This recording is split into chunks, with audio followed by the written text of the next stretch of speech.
এটা গুৰুত্বপূৰ্ণ খবৰ লৈ অহাৰ চেষ্টা কৰিছো আমেৰিকাৰ ৰাষ্ট্ৰপতি হিচাপে ডোনাল্ড ট্ৰাম্পে যেতিয়া দ্বিতীয়বাৰৰ বাবে শপত গ্ৰহণ কৰিলে তাৰ পাছতে ৭০তকৈও অধিকটা সিদ্ধান্ত যি জো বাইডেন চৰকাৰে গ্ৰহণ কৰিছিলে তেওঁলোকে বৰখাস্ত কৰিছে সেই সিদ্ধান্ত বাতিল কৰিছে প্ৰথমতে এই ডাঙৰ সিদ্ধান্ত এইটোৱে যে বাংলাদেশলৈ যিসমূহ বিনিয়োগকাৰী আমেৰিকাৰ ফালৰ পৰা আছে আমেৰিকাৰ হৈ যি বিনিয়োগ আৰু আমদানি ৰপ্তানি ক্ষেত্ৰত বিনিয়োগ আছে সেইসমূহ আমেৰিকাই বন্ধ কৰি দিছে যাৰ বাবে বিপদত পৰিছে এতিয়া বাংলাদেশৰ অন্তৱৰ্তীকালীন চৰকাৰ ইউনুছ চৰকাৰ সকলো সাহায্য বন্ধ কৰি দিলে আমেৰিকাই গতিকে যিসমূহ বস্ত্ৰৰ ক্ষেত্ৰতে হওক বা শক্তি বা প্ৰযুক্তিবিদ্যাৰ ক্ষেত্ৰতে হওক যিসমূহ বিনিয়োগ আছিল আমেৰিকাৰ হৈ ২০২০ চনলৈকে কিমানখিনি বিনিয়োগ আছিল সেই সকলো এতিয়া বন্ধ কৰাৰ বাবে সিদ্ধান্ত গ্ৰহণ কৰিছে আমেৰিকা যুক্তৰাষ্ট্ৰই আৰু ডোনাল্ড ট্ৰাম্পৰ এই বৃহৎ সিদ্ধান্তত এতিয়া বাংলাদেশৰ অৰ্থনীতিত বৃহৎ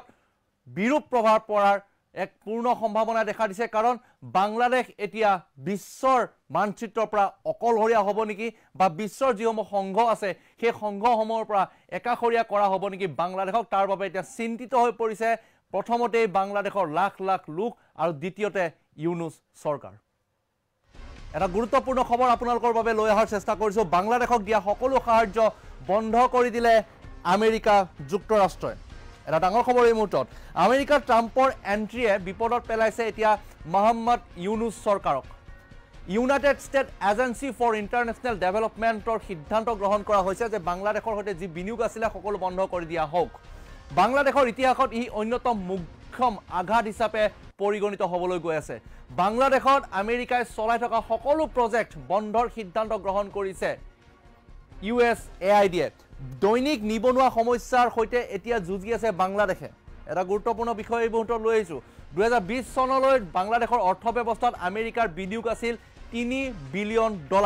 বস্ত্ৰ শক্তি আৰু কৃষিৰ ক্ষেত্ৰত অধিক বিনিয়োগ আছিল আমেৰিকাৰ আৰু সেই আমেৰিকাই বিনিয়োগ কৰা কোম্পানীত লাখ লাখ লোকে কৰ্মসংস্থাপন পাইছিল বাংলাদেশৰ যুৱক যুৱতীসকলে কৰ্মসংস্থাপন লাভ কৰিছিল ২০২০ চনত বাংলাদেশৰ বস্ত্ৰ ৰপ্তানিৰ ২০% আমেৰিকালৈ গৈছিল বাংলাদেশৰ স্বাস্থ্য প্ৰযুক্তিৰ ক্ষেত্ৰত আমেৰিকাই বিনিয়োগ কৰিছিল যাৰ বাবে 20% বস্ত্ৰৰ ক্ষেত্ৰত 20% আমেৰিকাই ৰপ্তানি হিচাপে লাভ কৰিছিল আমেৰিকাৰ বিনিয়োগ বাংলাদেশৰ উন্নয়নত অৰিহণা যোগাই আহিছিল আৰু আমেৰিকা আঁতৰি গ'লে বাংলাদেশৰ অৰ্থনীতিত ভয়ংকৰ প্ৰভাৱ পৰিব এয়া নিশ্চিতভাৱে প্ৰভাৱ পৰাৰ ভয়ংকৰ এক দিশ ৰপ্তানি নিষিদ্ধ কৰিলে লাখ লাখ লোকে প্ৰথমতে চাকৰি হেৰুৱাব বাংলাদেশত আৰু বাংলাদেশত চাকৰি হেৰুৱাৰ পিছত যি তাৰ ইকনমি আছে বাংলাদেশৰ ইকনমি সম্পূৰ্ণৰূপে ডাউন হৈ যাব নিম্নগামী হ'ব গতিকে USAID United State agency of international ডেভেলপমেণ্টৰ যি সিদ্ধান্ত এই সিদ্ধান্তক লৈ এতিয়া বাংলাদেশৰ ইউনুছ চৰকাৰ বিপদত পৰিছে যেতিয়া বাংলাদেশত এখন সম্পূৰ্ণৰূপে চৰকাৰ ভংগ হৈ গৈছিলে সেই ভংগ হৈ যোৱাৰ পাছত যি বাংলাদেশত অপ্ৰীতিকৰ পৰিস্থিতিৰ সৃষ্টি হ'ল তাৰ পাছতে অন্তৱৰ্তীকালীন চৰকাৰ হিচাপে মোহাম্মদ ইউনুছে তাত শপত গ্ৰহণ কৰিছিল কিন্তু ডোনাল্ড ট্ৰাম্প যেতিয়া আমেৰিকাত আহিল আমেৰিকাৰ সৈতে যিসমূহ বিনিয়োগ আছিল বাংলাদেশৰ সৈতে আমেৰিকাৰ যিসমূহ বিনিয়োগ আছিলে বিনিয়োগসমূহৰ প্ৰজেক্ট এতিয়া সম্পূৰ্ণৰূপে বন্ধ কৰাৰ সিদ্ধান্ত গ্ৰহণ কৰিছে গতিকে আমেৰিকাৰ দৰে শক্তিধৰ দেশে যদি বাংলাদেশৰ সৈতে সহযোগিতা আগবঢ়োৱা বন্ধ কৰি দিয়ে তেন্তে বাংলাদেশৰ এনেকুৱা এটা অৱস্থা হ'বগৈ তাত প্ৰথমতে নিবনুৱা সমস্যা ইতিমধ্যে সৃষ্টি কৰিছে ভয়ংকৰভাৱে প্ৰভাৱ পেলাইছে নিবনুৱা সমস্যাই যাৰ ফলত এতিয়া বাংলাদেশৰ অৰ্থনীতিও এতিয়া নিম্নগামী হ'বলৈ গৈ আছে কাৰণ বিশ্বৰ আটাইতকৈ অধিক বিনিয়োগ কৰা দেশখনেই হৈছে আমেৰিকা যুক্তৰাষ্ট্ৰ আৰু আমেৰিকা যুক্তৰাষ্ট্ৰৰ সৈতে বিনিয়োগকাৰী যিসকল থাকে সেইসমূহ বাংলাদেশত তেওঁলোকে প্ৰতিষ্ঠান স্থাপন কৰি বিভিন্ন বাংলাদেশৰ নাগৰিকসকলক বাংলাদেশৰ লোকসকলক কৰ্মসংস্থাপন দিছিলে আৰু সেই কৰ্মসংস্থাপনৰ ভিত্তিতেই বাংলাদেশৰ